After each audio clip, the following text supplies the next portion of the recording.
This is Sharon Pierce. It's the 31st of January 2025, and this is Near Desert Experience, NDE. And I'd like to do a short commentary here on a water war that's starting with the new president, newly elected president. After the fires, he used the opportunity of needed water to claim that the water in California is being mismanaged because it was so difficult to get water through fire hydrants in certain places in the Palisades fire. So he's jumped right in, and he's following through on his promise to the farmers down in Central California to get them more water in place of what to use in their crops, for their crops, where it is being curtailed when it comes in atmospheric rivers by Mother Nature to fill in the land, such as in the Tulare Basin, Tulare Lake, and other areas in the basin, which is a basin because farmers drained the water out of the basin years ago for farming. And the people and the people's government have been working to reclaim a lot of that water, and Mother Nature has come in and said, I'm giving you a lot of water to replenish the aquifers, the underground natural rivers, the dry wells, the lakes, the rivers, the reservoirs. Not every year does Mother Nature do that, but she's been spotty in 24-25, but she's working at it again. There was an old understanding that this would happen one day. Science said it would, and the farmers said, when the time comes, we'll work with you, but we want to continue our farming until that time comes. They're unwilling to accept the fact that the time has come the past few years. So they've appealed to this new president, re-elected president, to come in and fight for them against Mother Nature. So this president likes to attack females, and he has a major one on his hand, Mother Nature. So he has attempted to release water from through the Army Corps of Engineers up that's in the reservoirs, but the reservoirs aren't filled. But he has the Army Corps of Engineers saying, oh yes, they're about to overflow, they're at flood stage, and we have to release this water down into the rivers to give these farmers the water that they want right now, that is really dedicated to be managed in other ways by many, many, many water districts that have put together the intermingled and combined and intricate system of watering in California over many years, over many negotiations, yes, in the State House, which happens to be in Sacramento. Republicans and Democrats passing legislation, county water boards with people of all political persuasions on them, working to produce a manageable water system where it is not just farmers in ag, but what is needed to maintain the ecological balance in the mountains, on the hillsides, in the valleys, along the coast, for all life, not just human life. Because human life, they have discovered, cannot sustain without all the others aforementioned. So I'd like to start by sharing the screen and bringing up this Well, I guess you're not going to be able to see this. Let's see if we can do it this way. Here we go. Share screen, share screen. All right. So this is from Bloomberg News. Trump's California water order does more for farms than fires. Date yesterday, 6 p.m. Let's see what we have here. Just out of curiosity, there's the little canals or the water that goes out through the lands, dry lands, to water the fields. This is a big aqueduct, and these are old signs from years ago, but they're the water fight signs. So, President Donald Trump's obsession with California's water comes after an often overlooked source. Comes from an often overlooked source, the Golden State's farmers. Typically, this is where you find his political stronghold, and they power California's $59 billion ag industry. But that isn't the kind of money that really even compares to Hollywood or Silicon Valley, they say. But they have, the farmers have Trump's ear. So the narrative that they're putting out is that the Democrats have failed to manage the water because they're giving more to fish than farmers. They're finally giving a replenishment of the waterways to the ecological system, and the fish are doing much better. He announced a sweeping executive order this week to override endangered species protections and send more water southward into the Central Valley and jumpstart water storage projects. He cast it as a response to the deadly wildfires in Los Angeles and said disastrous California policies had left the region without enough water to fight the flames. That isn't accurate. So he instructed the military and the Army Corps of Engineers to turn on the water and send it down to the farmers. When it goes to the farmers out of balance, out of the way the system normally works, then there's less for the ecological balance. State officials responded that the military had not, in fact, entered California, and that water pumps under federal control had simply been turned back on after 3 days of maintenance. So they say that the president is pushing this information. Sending more water from Northern California to the south had nothing to do with the fire response, and that's the real point. He's sending water arbitrarily, overriding the natural way that California sends its water out, according to plans, according to agreements. And we're going to have enough this year. We had big water in December, not so much in January, except the past very few days. Tomorrow's February 1st. It's going to rain all this week. So February is going to have a good number on water, and we'll see what happens in March.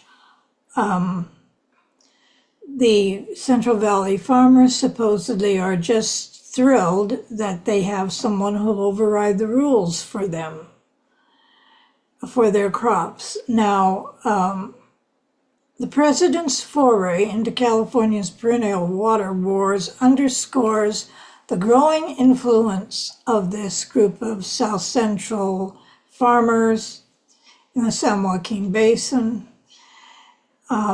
It's a game changer, said the executive vice president at Harris Farms. That's a very big farm. They've broken the levees, and they've overcome restraints according to the rules that we have now to take the water that they want no matter what the rules are.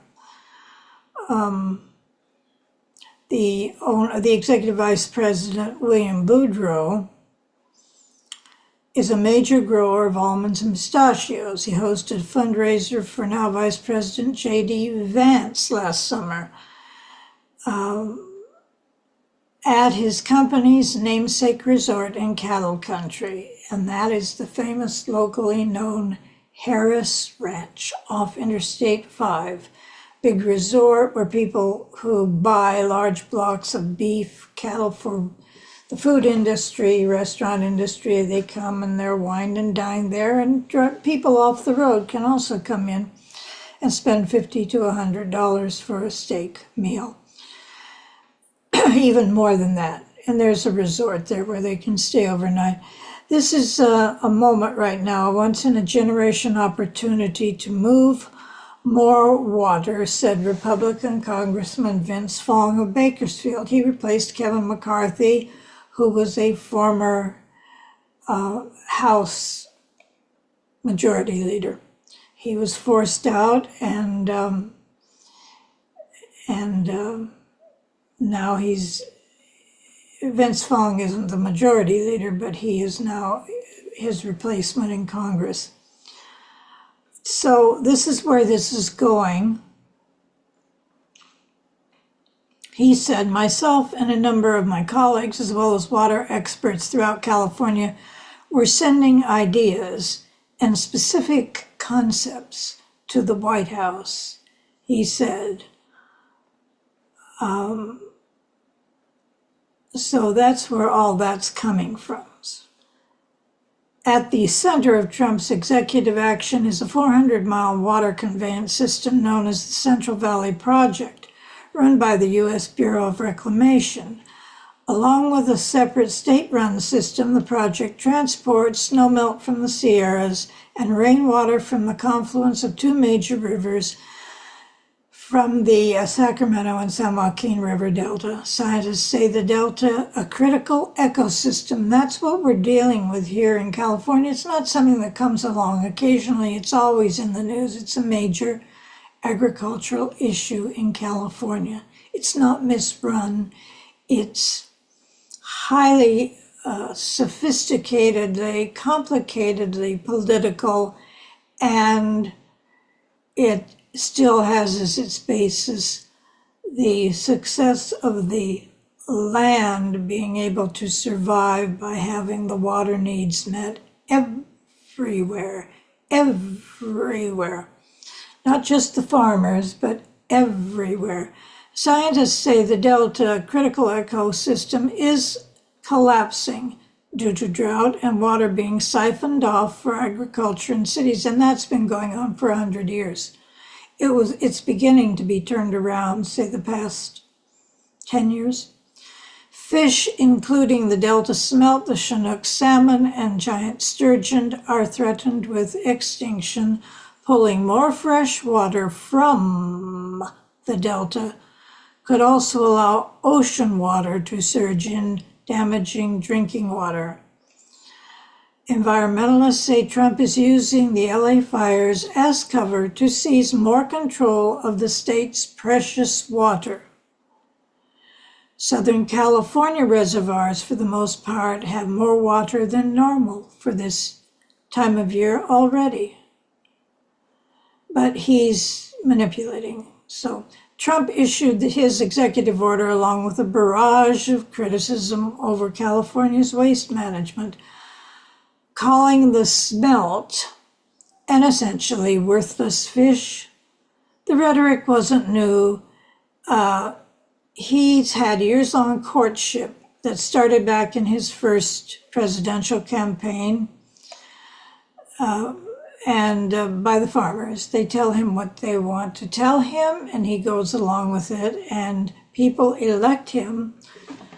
He wasn't elected in California, by the way, but people elect him thinking he's a rousing guy and he'll do lots of things. So this is one of the things he's doing.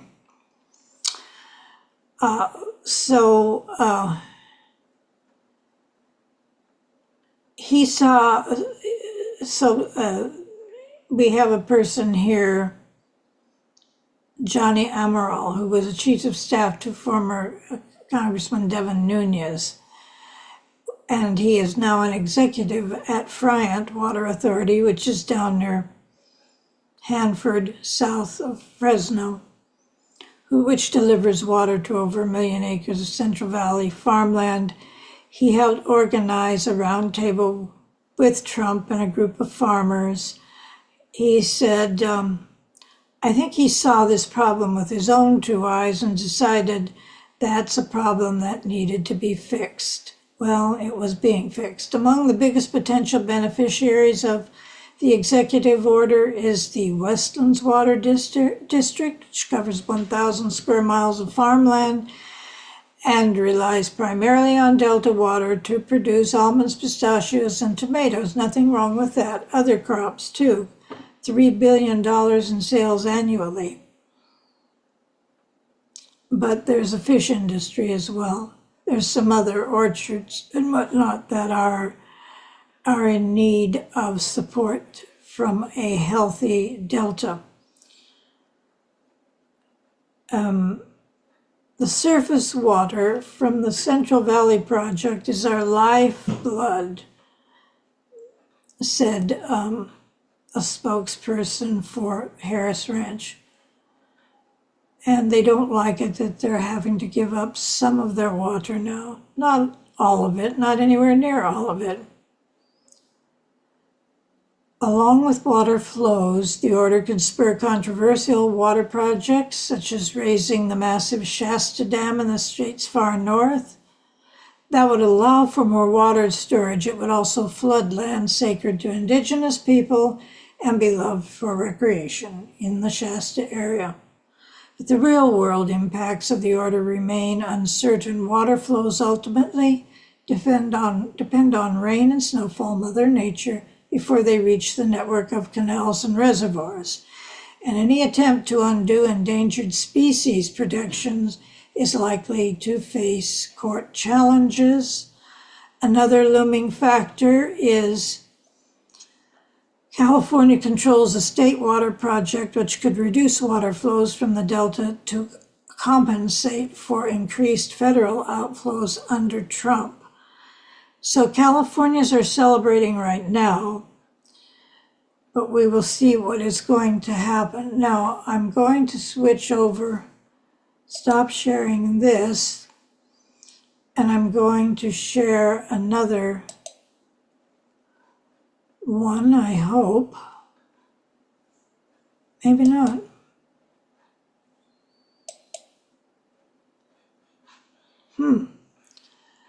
Well, perhaps not.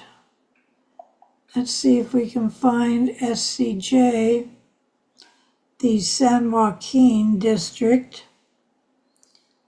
I had it here a while ago. And I'll just take a moment. In fact, I'll pause. Okay. Southern Kings and Tulare County farmers with unregistered wells may face local penalties. This is by Montserrat Solis. Farmers within portions of Tule and Tulare Lake subbasins, the critical area Ground Central, will have 1 month to register their wells or be charged a $150 monthly penalty. See, there are dry wells out on these farmlands. They've been drained dry.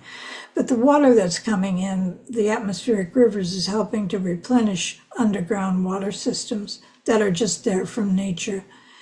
And some of these are not to be tapped again. They're to be allowed to replenish.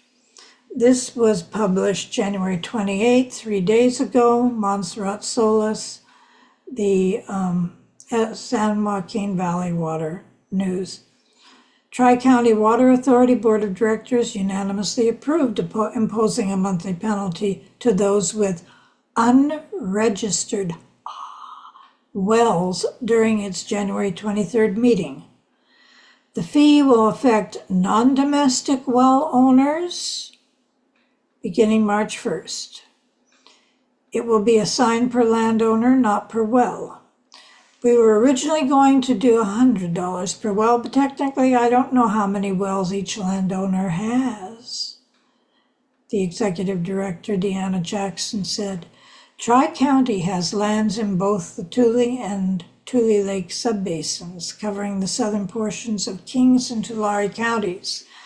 Both were placed on probation by the State Water Resources Control Board under the what? Key word here, sustainable Groundwater Management Act, which aims to have local entities bring over-pumped aquifers into balance by 2040. So if you override and run roughshod over the rules that the state legislators from all political persuasions put into effect to service all interests, you will have what? A mess. Though probationary sanctions in Tulare Lake Subbasin have been paused due to an ongoing lawsuit, last September, the board approved a well registration program requiring wells pumping 2 or more acre-feet a year be registered by last December 15th.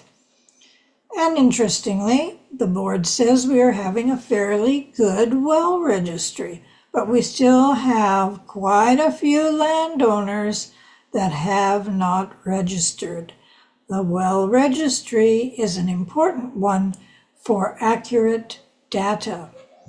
Tri-County is moving from using satellite groundwater use data to metered well data as its primary source of information for how much area farmers are pumping. The public should know this. The public has a right to know how the land in their counties, in their municipalities, in their interests are doing. Are there entities out there that are pumping when they should not be? The public has a right to know. So the locations and depths of wells in the area will be crucial information to obtain in working on a proposed subsidence study. Subsidence. The basin has been subsiding for a long time because the water support systems have been drained. And we understand that if you have a massive atmospheric river that floods the basins, and it has done that in 2022 and 23, massive flooding in South Central California, say from San Luis Obispo, Santa Maria, east across Interstate 5 into the subbasin, to Tulare subbasin, Tule Lake, almost over to Bakersfield and the foothills. That interferes with life. That's a disaster, not a fun thing, although some people do go up with their little boards, and if they have 2 or 3 inches of flood water, they float around on it, their little kayaks, canoes, as they did at Death Valley when that area flooded. So it has to be managed. Trump's decision at the last minute last night, the decision to dump water from Tulare County lakes, altered after negotiations. They said they wouldn't dump as much water out into the subbasin as they originally said, but they would dump some. So,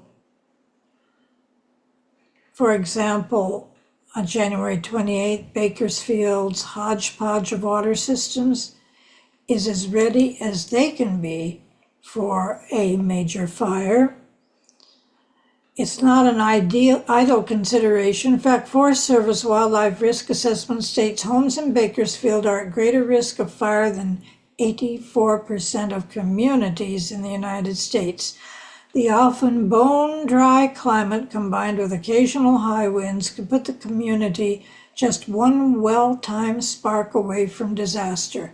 So that's another reason why you don't want to just go off the cuff and start sending water out of the reservoirs and the upper lakes down into the rivers, because the farmers want the water back again right now to go on doing what they've always done. And they don't want to be bothered by the new rules. No urban water system is designed for this sort of Los Angeles level conflagration just witnessed, and that was agreed by the managers of 4 of Bakersfield's 5 main water systems. But that doesn't mean they are unprepared. They are up to a point. There's a tipping point and can be reached quickly under the right circumstances. No matter how many redundancies are built into a system, we have enough water to fight a big fire, said the manager of the East Niles Community Services District. But let's say you had 20 fire engines tapping the system at once. No one could withstand that. Likewise, the general manager of Vaughan Mutual Water Company in Northwest Bakersfield estimated its system could maintain full pressure for about a half hour with a dozen fire engines pulling on hydrants at full capacity. There's foothills in these valleys. There's foothills with trees and homes up there as well. And people want their homes protected during fires, which do come. So that's not a lot of time. It would go fast with that many engines. It happens all the time. The firefighters might be hooked up to 2 or 3 sites and pressure goes down. We work to increase pressure as they need it. The larger water systems serving Bakersfield all have a number of fail-safes, including storage tanks, generators, 24/7 monitoring, pressure alarms, and tie-ins to each other's systems to keep them from running out of water or power. I dare say they were used in the most recent fire at the end of last week, or the beginning of last week, up around Santa Clarita, where they were fighting Castaic Lake. They were fighting to keep the fire from not crossing I-5 to the west. The city of Bakersfield, through a spokesperson, deferred questions about its system to Cal Water, which maintains and operates the city system. The city does maintain its own fire hydrants. Regular emergency training and communication protocols amongst all these systems and first responders do appear lacking, they say, so there's more work to be done. The utility runs various scenarios with various fire departments and other offices. They say while they do a lot of testing and analysis, they haven't been involved in any larger community-wide training operations. I think it was 8 or 10 years ago. The city fire department wanted to meet with all the water systems to check out hydrants and know more about our storage, it was said. So now they have a big motivator. They saw what happened in Los Angeles. There may be larger issue in and around Bakersfield, the smaller water companies. So collectively, those systems serve about 8,000 people. So this is what they're working on all the time, every day. I'm going to bring this down now. Stop sharing. Just to bring you a news and an update in real time, so to speak, at least 1 day time, as to what they're doing and what it means, and that California is always talking about its water resources, how much it has, and where it is dedicated, where it is to be applied, and where the resources to get it applied are lacking all over the state. I would also advise people to take a look at a map of California, or remember that it's a long state. Atmospheric rivers do not always cover the whole state when they come in. Sometimes it's just Northern California, sometimes it's Southern California, and sometimes it's a good part of all of it. But they're trying to replenish 100 years of drainage of the water system under this land. So that's all I have to say right now. Thank you for NDE. And we'll say good night.